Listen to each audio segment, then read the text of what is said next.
Hello and welcome to another Bushwhacker review. Today we are going to be taking a look at the NASCAR Authentics Advent Calendar for 2025, the yearly tradition that keeps getting more and more popular every single year. And we have a pretty solid calendar this year. There's only really a couple cars that aren't too exciting. Once again, we have 10 exclusives as well as 2 already released cars. Based on one car in the set, everyone thought for a second that they'd messed up again, but they did not. We'll get to that when we get to that. But you have all 3 series, you have a late model, you have a classic, you have a winner's circle raced version. Only one single raced version this time, but whatever. But overall, a pretty solid set of cars here. Some really cool choices and some, multiple cars that they didn't even actually offer. Like a few of these are DNP cars, but a bunch of them are cars they didn't even offer. So that's really nice to see. I always love when they do that. It's a nice surprise to get oh, that's why that car was never offered. But why don't we just hop right into it? We'll start with the very first one. We have Ross Chastain's Choice Privileges car. This was run at the Spring Martinsville race. This is a car back then that, everyone was asking to them to offer, but they for some reason weren't offering, and I guess because they were going to throw it in this. They really skipped a lot of Ross cars this year for some reason. Ross is usually popular enough to get almost everything made. He's only had a few DNPs over the years. Last year he had more than usual, but I think that was because of the tariff thing. But this car wasn't offered. He ran the SVG's safety culture sponsor. That wasn't offered. The Busch All-Star car wasn't offered. The Busch Plaid car wasn't offered. The Busch Fish car DNP, which it still makes no sense to me, but that has to be the whole tariff thing. I don't know. This is definitely a nice one. So this was a popular one at first ran to have the black with the bright orange. The orange seems a little duller on this than I remember it on the real car, but I'm not sure if that might be accurate and I just might be remembering wrong. So it only ran once, so who knows. But definitely cool to have, this is one of the cars that was never even offered, so that's good. Next up, we have Justin Allgaier's Brant Citrus car. Another one that was never offered. This one was annoying because it looked really cool in the beginning of the year. He then won in it at Homestead, and they offered the win. It was great, good, we can finally get one of the alternate Brant cars. And then it DNP'd. He has so many cool Brant cars. He had a pumpkin car, a cherry car, a cotton car, a agave car. He had so many cool different cars with the different Brant cars. They just take the same base design and they change the, produce around the bottom and then usually change the number color. I think this ran both 2 different ways if I remember correctly. This might be the Daytona version, and the other one might have had a white number with an orange chrome outline, if I remember correctly. But definitely cool to get an alternate Brant car. Does look like Hellman's is gone next year. Hellman's has been, completely gone from all of the Junior Motorsports 2026 cars, including Algars. The spot on the quarter panel looks like it was replaced by Arby's, which they just announced they're going to have Arby's. They got, they got Arby's away from Rick Ware Racing, which is funny. Anyways, next up we have Chris Buescher's Kroger Thomas Bagel and Philadelphia Cream Cheese car. This was run at Phoenix in the spring.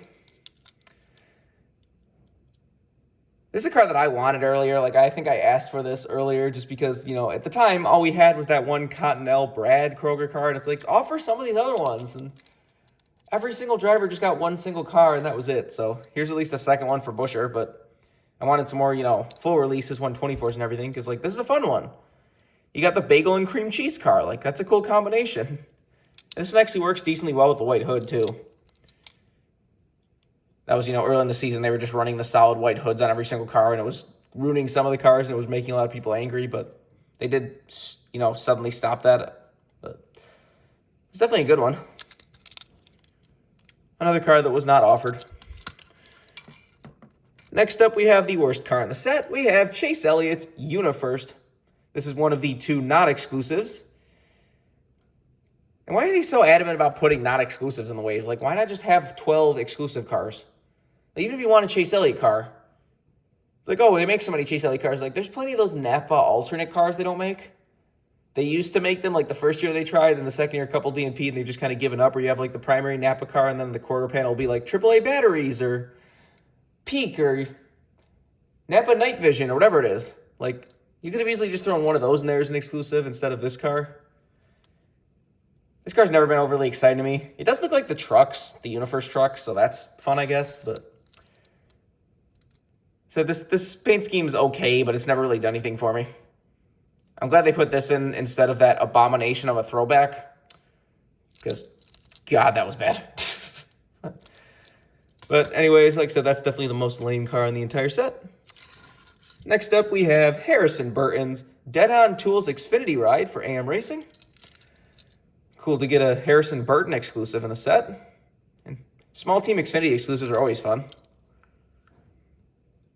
He did pretty good in this ride. He did way better than Deegan did, but then immediately left the team for, I believe he's going to Sam Hunt next year, if I remember correctly, in the number 26 Toyota. They might have already shown off this sponsor for next year. I don't remember. I forget. They've shown one of his cars. I don't remember. I think it might have been Dead On Tools, but I don't remember 100%. But pretty cool car. You got the gray with the black with like the skulls and stuff on it, like the skull ghosted on the side. Like I said, always cool to get exclusive Xfinity teams, small teams especially. Next up, we have one of the most popular ones of the set. We have Corey Heim's Safe Light Primary. They had to shove it into the calendar just to get his primary made because for some reason he just does not sell very well. He's just not very exciting. Like, yeah, he's dominating, but he's not an overly exciting driver. To a lot of people, dominance turns a lot of people off, so that could be it too. But it took until him running the Roval this year to finally get a diecast for Tricon and him made this season. So that was funny, but they did offer this car in his championship race to win and his roof logo truck, which is funny. Like, as I'm recording this video, both the Jesse Love and the Larson have numbers for the roof logo cars, production numbers already. You know which one doesn't? Corey Heim. If even his championship car DNP, that would be really funny. But like I said, this is definitely a truck everyone saw a lot of this season. Another truck that was not offered. Next up, we have Ben Rhodes' Campers in RV truck for ThorSport.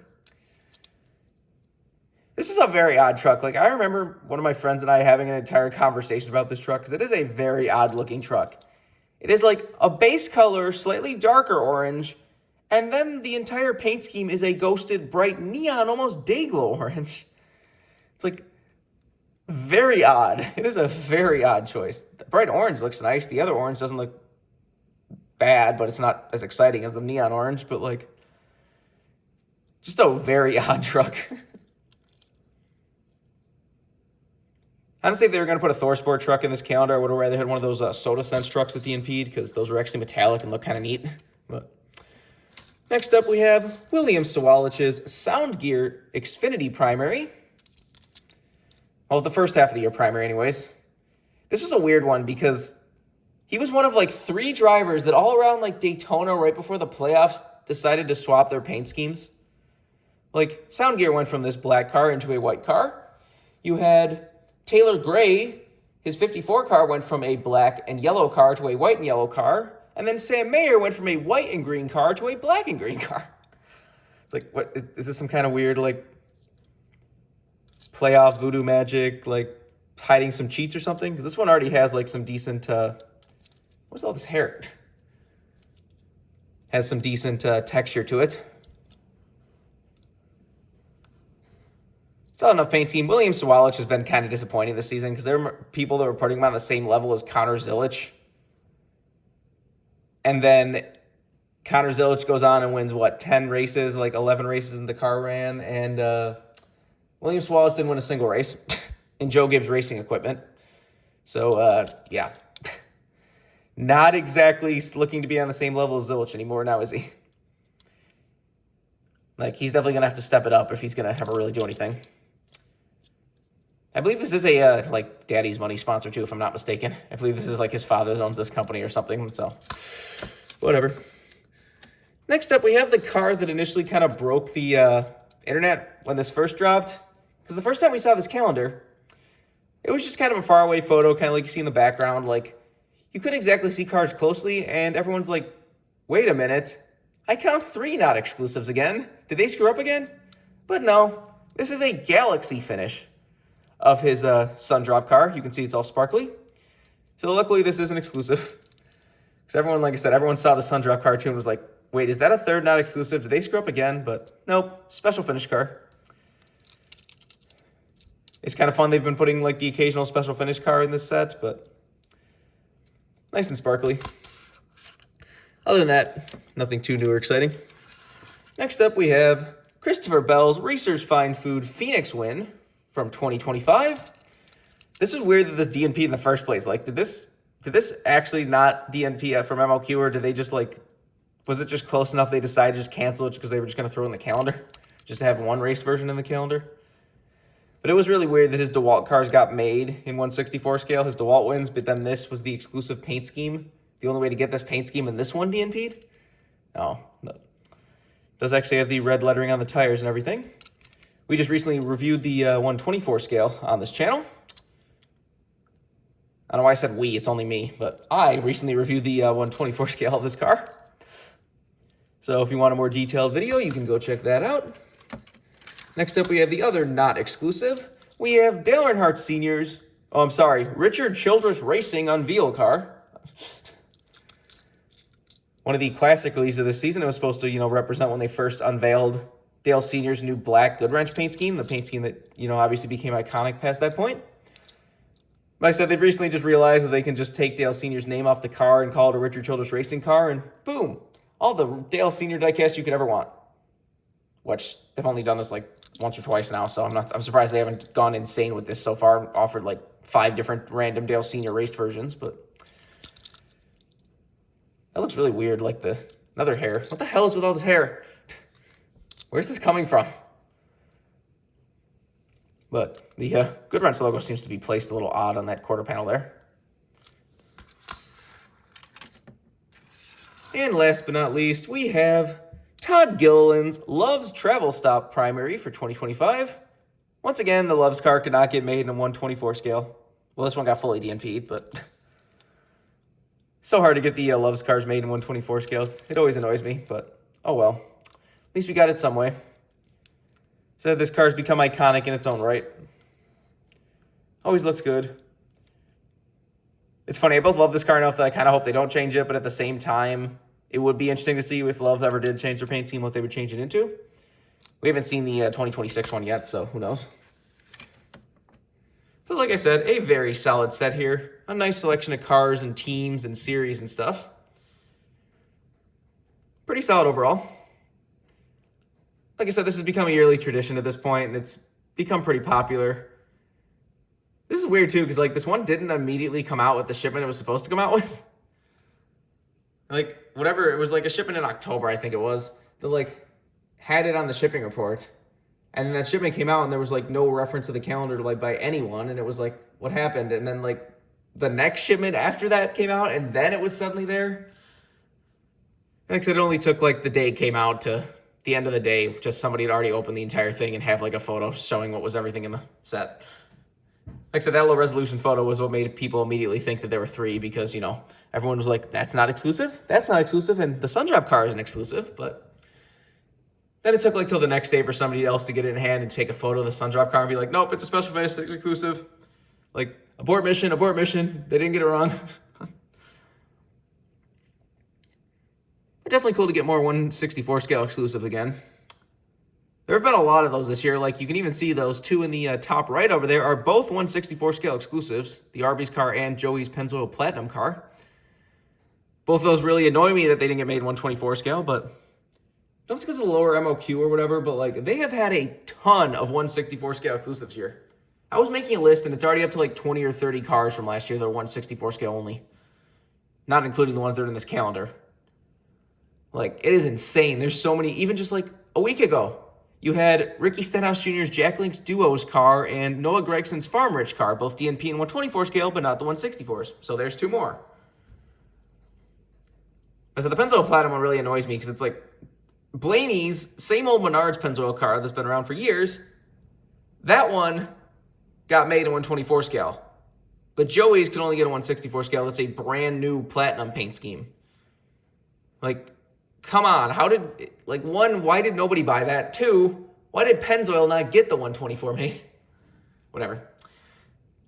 I have legitimately debated getting, like, I'm not going to get all of them, but getting some of the, like, 1/64 scale exclusive and doing kind of a video like that. Anyone who's been watching my channel for years remembers I did that years ago. I did a whole, like, 1/64 scale only discussion video. I think that's one of the most popular videos on my channel, but might do that again with some of the random 1/64 scale onlys. But they've even offered cars only in 1/64 scale this year. There was an ARCA car that only got a 1/64 scale offer, and then also that Terry Labonte, like, DuPont Richmond Win Classics race win truck. That one I think is just because they legitimately probably either don't have that 90s truck 124 mold, or that mold was so, like, cheap, and that mold probably wouldn't have been good to release nowadays. It probably just pissed people off. But getting only 1/64 scales offered is crazy to even think about too, because that usually never happens. Anyways, if you want this calendar as a brand new release, you can get it right now. The calendars range from, like, disappearing off the face of the earth to, by now I think they make enough of them, they're usually still around, so you can probably still get one. At this point, you just be opening it probably just solidly instead of, you know, doing the one car a day thing that you're supposed to do with an advent calendar, but whatever.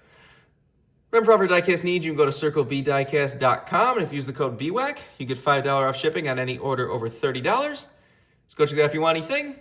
But I think that's pretty much all there is to say. This has been a review of the 2025 NASCAR Authentics Advent Calendar. Hope you enjoyed it. Thanks for watching.